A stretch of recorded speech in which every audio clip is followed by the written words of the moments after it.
In this devotional, I'm going to share with you 3 thoughts from Romans chapter 9, verses 19 through 24, where we'll ask the question, why have you made me like this?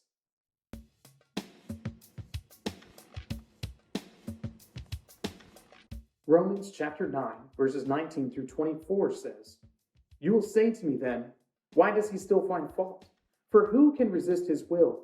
But who are you, O man, to answer back to God? Will what is molded say to its molder, why have you made me like this?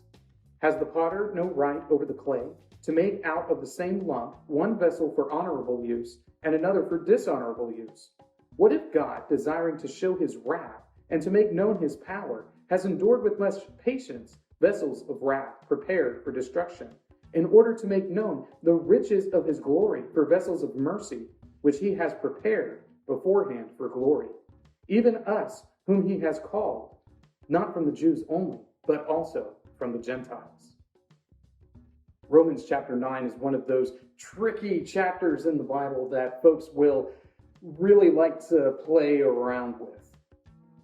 Because on the one hand, we recognize that the things that we do in this life, they matter. They're important.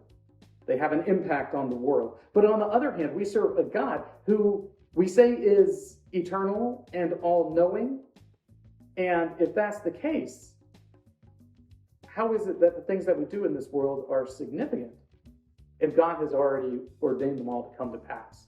Well, Romans 9 gives us some explanation on how these things work, where Paul explains that ultimately God has sufficient power and authority and the right to do precisely what he will with his creation. With that in mind, here are 3 thoughts answering the question, why have you made me like this? Thought number 1, God has the right. So if you are created by God to be an object of his wrath, God has every right to create you in that way. This is Paul's argument, that we, the creation, don't have any right to complain to the Creator why we were made this way and not that way. It is inappropriate for us to even ask the question, since we are simply dust, and the Lord is the Almighty Creator of the heavens and the earth. We don't have the right to demand of God to be made one particular way rather than the way that he has made us. God has the right to create his creatures precisely as he wants to. And we don't really have a say in how he has made us. Thought number 2, demonstration of power.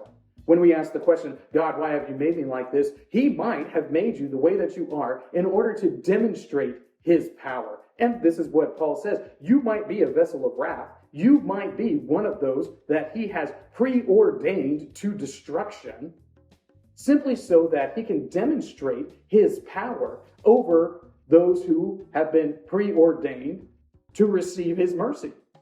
And if that's the case, then God is glorified even in your destruction. This is one of those things that we don't like.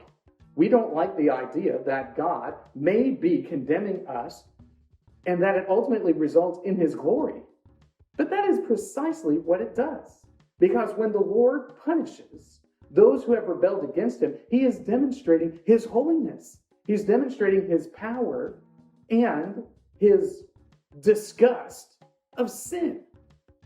And if we have an issue with that, then really we have an issue with the fact that God has authority over creation that we don't possess. Thought number 3, demonstration of mercy.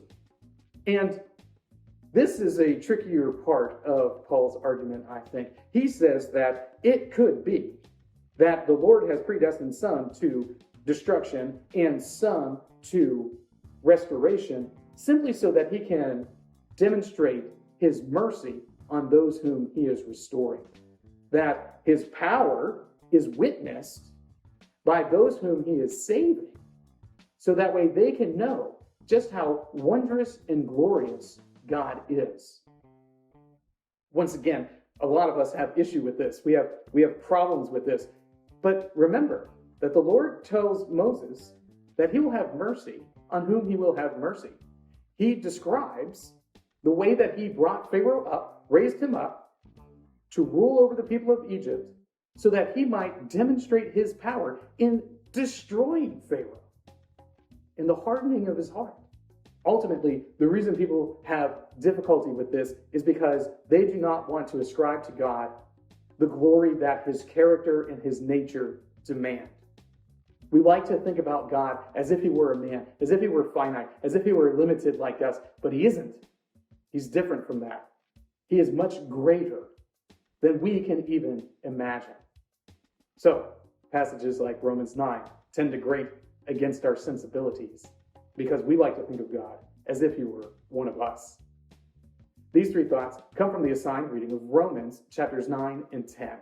If you'd like to read through the Bible with me, you can do so by subscribing to this channel, by clicking on the link in the description, or by joining the Facebook group Through the Bible, where we are reading the text of Scripture together.